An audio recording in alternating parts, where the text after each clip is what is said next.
میں نے باہر جا کر دیکھا تو وہ اسی چادر کو بیٹھ کر دھو رہی تھی۔ میں نے کہا کہ ابھی ابھی تجھے ہوش آیا ہے اور تو یہاں بیٹھ کر کام کر رہی ہے؟ ڈاکٹر نے کہا ہے کہ آرام کرنا ہے، کچھ کھائے گی پیے گی تو ٹھیک ہو جائے گی، چل اٹھ جا یہاں سے۔ تو وہ کہنے لگی کہ نہیں، مجھے یہ چادر لازمی دھونی ہے، بستر پر بچھانے کے لیے ایک ہی چادر ہے ہمارے پاس۔ میں نے کہا کہ اچانک سے چادر دھونے کا بھوت کہاں سے سوار ہو گیا تیرے سر پر؟ اتنی تو چادر گندی نہیں تھی، چھوڑ دے اس کو، میں خود دھو لوں گی۔ لیکن میری بیٹی نے میری بات نہ مانی اور چادر کو دھو کر تار پر پھیلا کر اس کے بعد ہی ناشتہ کیا، پھر تھوڑی دیر کے لیے سو گئی۔ ارحم تو کام پر چلا گیا، اس کو میں نے صرف میٹرک تک ہی پڑھائی کروائی تھی اور وہ ایک جوتوں کی دکان پر کام کیا کرتا تھا۔ گھر میں کریانے کی دکان میں زیادہ تر بچے ہی آتے تھے۔ دن اسی طرح گزر گیا۔ اس روز ارحم نے کہا کہ میں کھانا کھا کے آیا ہوں اور وہ دیر سے آیا تھا۔ علیزہ پہلے ہی کمرے میں جا کر سو چکی تھی اور وہ بھی جا کر کمرے میں سو گیا۔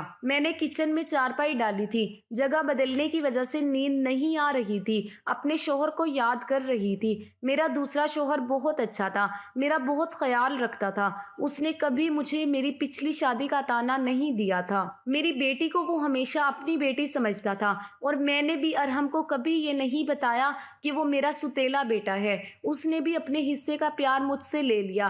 ویسے بھی اب ہمیں اسی کا سہارا تھا، وہ اس گھر میں مرد تھا، ورنہ ہم دو عورتیں کہاں جاتی۔ کام بھی اچھے طریقے سے کر رہا تھا۔ میں نے اسے کہا کہ اپنے آگے کی پڑھائی پرائیویٹ کر لو، کیونکہ اگر اس کے پاس کوئی اچھی ڈگری ہوگی تو کوئی اچھی نوکری مل جائے گی۔ وہ میری ہر بات مان لیتا تھا، لیکن اگلے دن پھر کچھ ایسا ہوا کہ میں حیران رہ گئی۔ علیزہ پھر سے بے ہوش ہو چکی تھی اور اس بار تو اس کی شکل دیکھ کر لگ رہا تھا کہ جیسے اس کے جسم سے سارا خون ہی کھینچ لیا گیا ہے، بالکل پیلی پڑ گئی تھی۔ میں نے پھر سے ڈاکٹر کو بلایا اور ڈاکٹر سے وہی بات کی کہ میں نے آرام کرنے کو کہا تھا، اس کو کھانے میں کیا کھلایا تھا۔ میں نے ساری تفصیل بتائی۔ میں نے کہا کہ یخنی بنا کر دی تھی اور پھل فروٹ بھی کھلائے تھے، پورا دن کوئی کام بھی نہیں کیا۔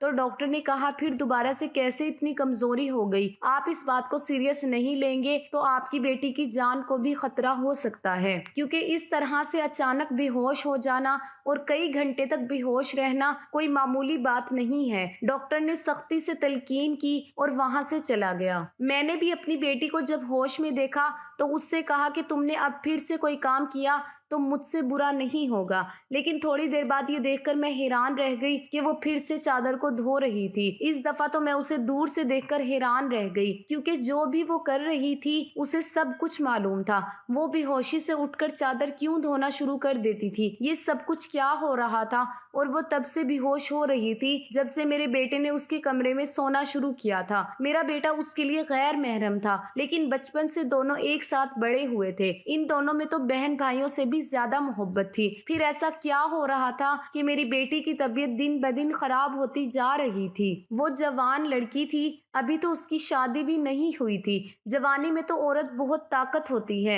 عورت تو کمزور تب ہوتی ہے جب وہ بچے پیدا کرتی ہے، تو اس کے اندر بالکل بھی طاقت نہیں رہتی۔ لیکن جوان لڑکیاں یوں بے ہوش ہونے لگے، یہ تو کوئی نارمل بات نہیں ہے۔ اس نے چادر دھو کر تار پر پھیلا دی۔ وہ آس پاس بھی اسے دیکھ رہی تھی کہ جیسے میں نے اسے دیکھا تو نہیں ہے۔ میں کچن میں کھڑی یہ سب کچھ دیکھ رہی تھی۔ میں نے بھی اس کو جتایا نہیں، لیکن میری بیٹی کیا کر رہی تھی؟ وہ پھر سے بستر پر لیٹ گئی اور اس نے اپنے اوپر لینے والی چادر اوڑھ لی تاکہ مجھے پتا نہ چلے نیچے والی چادر ہے یا نہیں۔ میں نے اس کو ناشتہ کروایا اور دوائی دی۔ دکان اچھی نہیں چل رہی تھی۔ ہماری دکان پر کوئی بڑا گاہک نہیں آتا تھا، صرف بچے ہی گولیاں ٹافیاں لینے آتے تھے جو 5-10 روپے دے کر چلے جاتے۔ اس طرح سے تو کام چلنے والا نہیں تھا۔ میں بہت پریشان تھی، لیکن یہ بات اپنے بچوں کو نہیں بتاتی تھی اور ارحم کو ان چیزوں کے متعلق کچھ بھی نہیں بتایا، کیونکہ وہ پہلے ہی نوکری کر رہا تھا۔ اب اگر ایسے میں یہ بات بھی بتا دیتی تو وہ بھی اور زیادہ پریشان ہو جاتا، لیکن میں خود بہت پریشان تھی۔ اوپر سے ڈاکٹر نے کہا تھا کہ بیٹی کو اچھی چیزیں کھلائیں۔ گھر میں تو دال روٹی کے پیسے بھی پورے نہیں ہو رہے تھے۔ لیکن ایک دن کچھ بہت ہی عجیب ہوا۔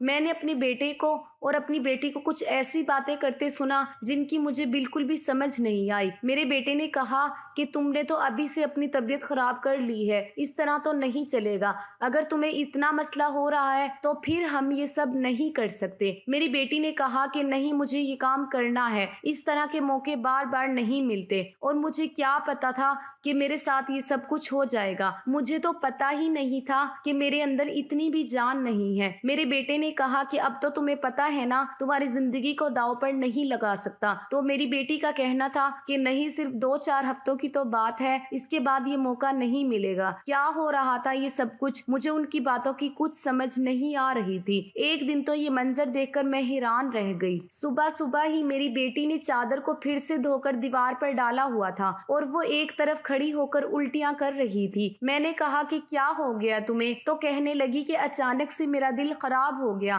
میں نے کہا کہ کیا مطلب ہے اس بات کا کہ دل خراب ہو گیا تمہارا؟ کیا کھا رہی ہو تم ایسا، اور چادر کو بار بار کیوں دھوتی ہو؟ کیا چھپا رہی ہو تم؟ اگر مجھے پتا چلا کہ تم نے ایسی ویسی کوئی حرکت کی ہے جس سے میری اور تمہارے باپ کی عزت داؤ پر لگ گئی تو میں تمہیں کبھی معاف نہیں کروں گی۔ میری بیٹی حیران رہ گئی۔ اس نے کہا امی آپ کس طرح کی باتیں کر رہی ہیں؟ لگتا ہے آپ نے کوئی فلم دیکھی ہے یا کوئی ڈرامہ دیکھا ہے، یا پھر کسی نے آپ کے کان بھرے ہیں جو اس طرح کی باتیں کر رہی ہیں۔ میں ایسا کیوں کروں گی؟ اور اگر میں نے اس چادر کو دھویا ہے تو کیا ہوا؟ گندی ہو گئی تھی، بس اس لیے دھو دی۔ آپ کو پتا ہی ہے کہ کئی دن سے میری طبیعت خراب ہے، دوائیاں کھانے کی وجہ سے میرے پیٹ میں بھی پرابلم ہو رہا ہے۔ اگر مجھے الٹی آ گئی تو اس کا کوئی اور مطلب نہیں ہے۔ میری بیٹی مجھ سے اس طرح سے بات کر رہی تھی۔ میں نے اس کے منہ پر تھپڑ دے مارا اور وہ زمین پر گر گئی۔ وہیں میرا بیٹا بھی آ گیا۔ اس نے کہا کہ امی آپ کیا کر رہی ہیں؟ آپ نے اس پر ہاتھ کیوں اٹھایا؟ تو میں نے کہا ہاں میں نے مارا ہے، اچھا کیا ہے، مجھے اس پر ہاتھ اٹھانا چاہیے تھا، لیکن ابھی تک میں پوری طرح بات کی تہہ تک نہیں پہنچی ہوں۔ جس دن مجھے پتا چل گیا کہ تم دونوں کے بارے میں، اس دن دیکھنا اب مجھے خود پتا نہیں کہ مجھے کیا ہو گیا تھا۔ میرے دل میں جو بات آ رہی تھی میں نے وہی بول دی، جو کہ مجھے اس طرح نہیں کرنا چاہیے تھا۔ رات کو اچانک میری آنکھ کھلی اور میں نے دیکھا کہ میرے بچوں کے کمرے کی لائٹ آن تھی، اور میں یہ سوچ کر پریشان ہو گئی کہ اس وقت وہ کیا کر رہے تھے۔ ان کو تو اس ٹائم سو جانا چاہیے تھا، اور دونوں مجھ سے تو شام کو کہہ رہے تھے کہ آج ہم جلدی سو جائیں گے۔ میں جب کمرے کے قریب گئی تو وہ نہ صرف جاگ رہے تھے بلکہ باتیں بھی کر رہے تھے۔ اسی بات پر بہت زیادہ خوش ہو رہے تھے۔ میرا بیٹا کہہ رہا تھا کہ تم بہت خوش قسمت ہو، تو بیٹی کہنے لگی کہ ہاں خوش قسمت ہوں، لیکن ابھی کل پھر میری طبیعت خراب ہو جائے گی۔ امی کو پریشان دیکھ کر اچھا نہیں لگ رہا۔ کب تک ان سے جھوٹ بولیں گے؟ بیٹا بولا بس کچھ دن اور کر لیتے ہیں، پھر سب ٹھیک ہو جائے گا۔ میں ان کی باتیں سن کر حیران رہ گئی۔ آج مجھ سے رہا نہیں گیا۔ میں نے کمرے کے دروازے کو کھولنے کی کوشش کی تو مزید حیران رہ گئی۔ انہوں نے دروازے کو اندر سے بند کیوں کیا تھا؟ کیا وجہ تھی؟ دروازہ بند کرنے کی کیا ضرورت تھی؟ ویسے بھی اب موسم بدل رہا تھا، ان کو دروازہ کھول کر سونا چاہیے تھا۔ میں نے دروازے پر بار بار دستک دینا شروع کر دی، لیکن اس طرح سے دستک دینے کے باوجود بھی ان لوگوں نے دروازہ کھولنے میں آدھا گھنٹہ لگا دیا، اور اس کے بعد جو میں نے کمرے میں دیکھا تو ان کے علاوہ کوئی بھی نہیں تھا، اور وہ دونوں ایسی شکل بنا کر بیٹھے تھے کہ میں جیسے نیند سے جاگے ہیں۔ میں نے کہا کہ جھوٹ نہیں بولا کرو، تم لوگ جاگ رہے تھے اور باتیں کر رہے تھے۔ انہوں نے کہا کہ ہم کیوں اس ٹائم جاگیں گے اور باتیں کیوں کریں گے؟ ہمارا کون سا کل پیپر ہے جو ہم تیاری کر رہے تھے؟ ہم لوگ تو سو رہے تھے۔ مجھے ان دونوں کی حرکتیں سمجھ نہیں آ رہی تھی۔ میرے پاس بولنے کے لیے کوئی بات ہی نہیں تھی، کیونکہ وہ دونوں تو ایسے ہی بیٹھے تھے جیسے نیند سے جاگے ہیں۔ اس کے بعد میں نے ان کو کچھ نہیں کہا اور وہاں سے چلی گئی، لیکن میں سمجھی تھی کہ کوئی نہ کوئی گڑبڑ ضرور ہے۔ میں یہ دیکھ کر حیران رہ گئی کہ ایک دن میری بیٹی کے بازو پر نیل کے نشان بھی تھے۔ یہ تو زخم کے نشان تھے۔ کچھ سمجھ نہیں آ رہی تھی کہ اسے کیا لگا تھا۔ میں نے اس سے پوچھا تو اس نے کہا کہ چھری لگی ہے، لیکن چھری انگلی پر لگتی ہے، بازو پر نہیں۔ وہ بھی اتنی دفعہ میری بیٹی مجھ سے کوئی نہ کوئی بات چھپا رہی تھی، کبھی بے ہوش ہو جاتی تھی، کبھی اس کے جسم پر عجیب و غریب قسم کے نشان ہوتے تھے، اور کبھی اٹھ کر اپنے بیڈ کی چادر دھونے لگ جاتی تھی اور مجھے کمرے میں جانے بھی نہیں دیتی تھی۔ میرا دماغ جس طرف جا رہا تھا میں ویسے سوچنا نہیں چاہتی تھی۔ میری غلطی تھی، میں نے آگ اور پانی کو کیوں ایک ساتھ رکھا؟ مجھے ایسا نہیں کرنا چاہیے تھا۔ میں نے سوچ لیا کہ مجھے کیا کرنا ہے۔ مجھے دین کی بہت اچھی سمجھ تھی۔ جب سگے بہن بھائی کو اسلام نے 10 سال کی عمر میں یہ حکم دیا ہے کہ ان کا بستر الگ کر دو، تو پھر میں کیسے ستیلے بہن بھائی کو ایک ہی کمرے میں سلا رہی تھی؟ یہ میری غلطی تھی۔ جب ہم دین کے خلاف جائیں گے تو مسائل تو پیدا ہوں گی ہی۔ جس قسم کے خیالات میرے ذہن میں آ رہے تھے، اگر خدا نہ خواستہ وہ سچ ہوئے تو پھر سارا کا سارا قصور میرا ہے۔ اب میں اپنے بیٹے اور بیٹی پر نظر رکھتی تھی۔ ایک دن ارحم علیزہ کو کوئی چیز لا کر دے رہا تھا۔ میں ان کی بات سننے لگی۔ اس نے کہا کہ یہ دوائی ہے